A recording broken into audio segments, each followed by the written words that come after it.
make a basic, very simple watercolor brush in Procreate using the Procreate app on your iPad. So open any document in Procreate, doesn't matter what size. I'm going to press on the brush icon, and will take you to a brush library. And you'll notice that on the left you have default brushes. You may not have the exact same brushes I have because these are some are purchased brushes. And then down below you'll see with these little icons, these are the basic brushes that come with Procreate. So if you want to start your own brush library, you can pull down on the left and you'll see a new big blue box with a plus icon in it. You press on the plus icon and it will take you to a new set, and you can title that set. As you can see, I've done it already, and I've created, it says My Watercolor. And then when you press on, delete that one, when you press on in that library, you press on the upper right plus icon, it will give you a brush to start with so that you can build a brush and build your brushes with these little starter brushes that are basic default brushes that don't really have anything going on, but this is how you'll make your changes. So tap on the untitled brush, go into your shape, and you can see right now it's a hard round shape. We're going to edit that by pressing Edit, Import, go to the source library. The source library is where Procreate gives you all of these wonderful shapes and textures to build your own brushes. So for this one, I'm going to use the ink brush, and I'm going to go back to that. Hold on, I think I want to use something else. I want to do ink 2. I like the little craggliness of this brush, shape. Ink 2, and I go up to the right hand corner and press done, and done again. I usually have to press it twice. It's never worked with one done. I always have to press it twice. And so then that's set. You can see now that it's gone from that hard shape to this other new thing, new inky shape that I've added. The next thing is to go to grain. You start out blank. You're going to go into edit, repeat that same step, import, source library, scroll down till you get to, we're looking for something that, has a little bit of a watercolor feel to it. I'm going to use stain paper 2. It's kind of like clouds. It looks kind of interesting, so I think we'll try that. I'm going to press done and done again. So now you can see we've started to manipulate that shape a little bit. Let's go all the way from the top here and begin to play with these other elements. It's going to refine this a little bit and give it what we want, give it more of a watercolor look. So we have the spacing at default at 17%. We're going to take it down to about, I think we said 10. I said 10%. You can manipulate it either with your finger or you can use your Apple Pencil. You can tap on that percent and type it in to be exact. We have 10% and we press done. On the jitter, we're going to also make that 10%. Press done. Fall off. Don't touch fall off. You can skip over stabilization and taper. Go back to shape. And for shape, we're just going to add the randomization. And you see what happened when you jump to that? You could see how it manipulated the shape. So we have, let's just clear the drawing pad. Over here we have a drawing pad. It's where you can test out what it looks like. That's before the randomization. And now this is what randomization does to it. Okay, so you can see that every little thing that you add to it changes the whole characteristics and the qualities of the brush. We'll go to the grain. And under grain, we have it under moving. The movement is rolling. We're going to have the scale at, I think I was going to do Movement's going to be rolling. The scale was going to be up a little bit to about 60%, maybe 65%.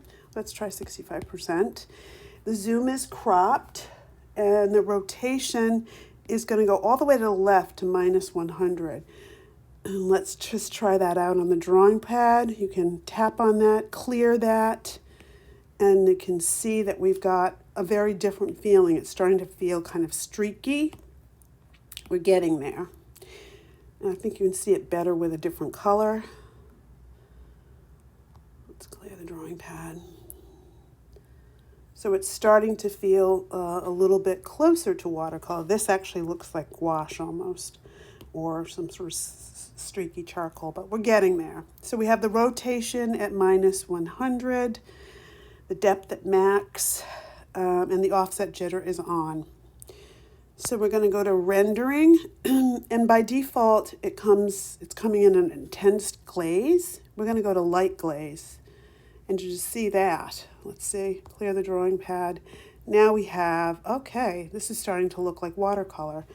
So the glazes are all different. We have intense blending, that's one thing. We have uniform blending. Clear the drawing pad. That would give you a whole other look.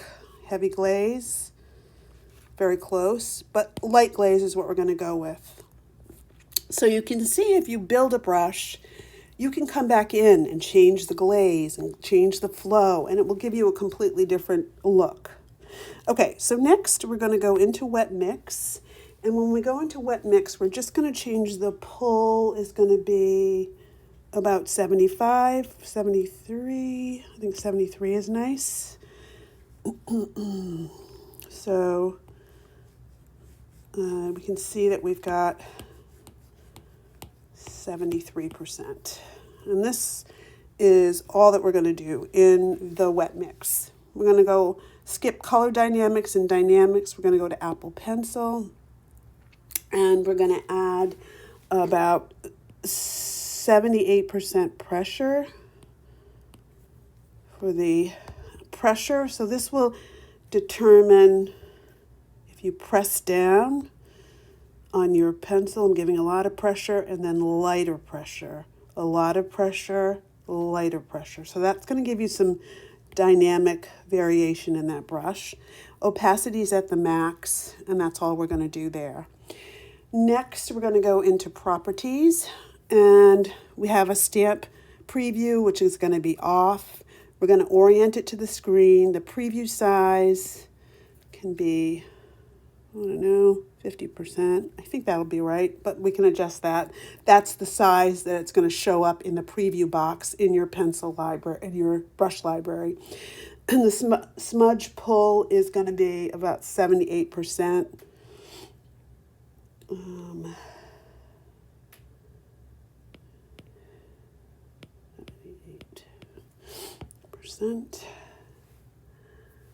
Oops. 78. Type it in. Brush behavior, I'm going to take that up to about 150 because I really want to be able, my thinking about this brush is it's going to be an overall way to create textures in a background. So maybe 150%, like that would be good.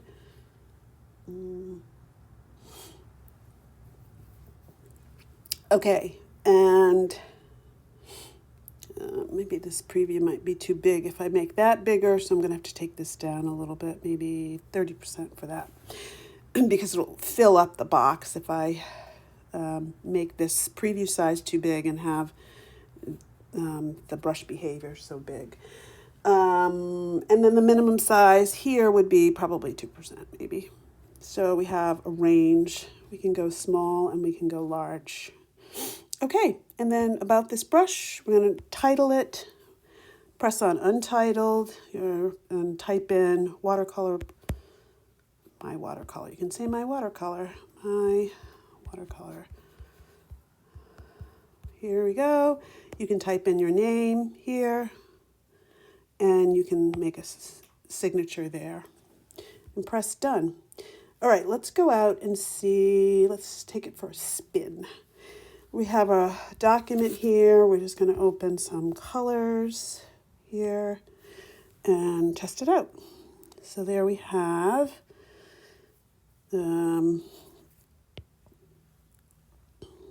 it's all the way, the brush is at the highest height, size,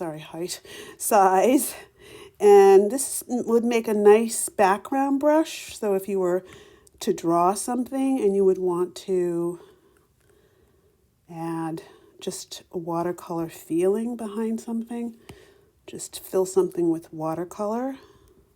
And then let's just see if we play with, I've got the biggest size, but I'm not pressing, I'm not pressing down. I'm just going to press very lightly, and then I'm going to press harder. And you can see you get a little bit more texture. You can press lightly, and it goes lighter and lighter and lighter. And then we can, it's buildable. That means you can have a layer, and then you can add another layer on top of it. Here, you can add another color on top of it. And it's kind of a fun, basic watercolor brush. There's a smudge tool, which you could add smudging to this using the watercolor brush. You can add some smudging, like, smudge it, and you can blend. It's a very blendable brush to smooth anything out. It's also a kind of an interesting way to add texture by just sort of tapping it. You could add texture here. Can go in different directions. Have a play with it, see what other textures you can get here.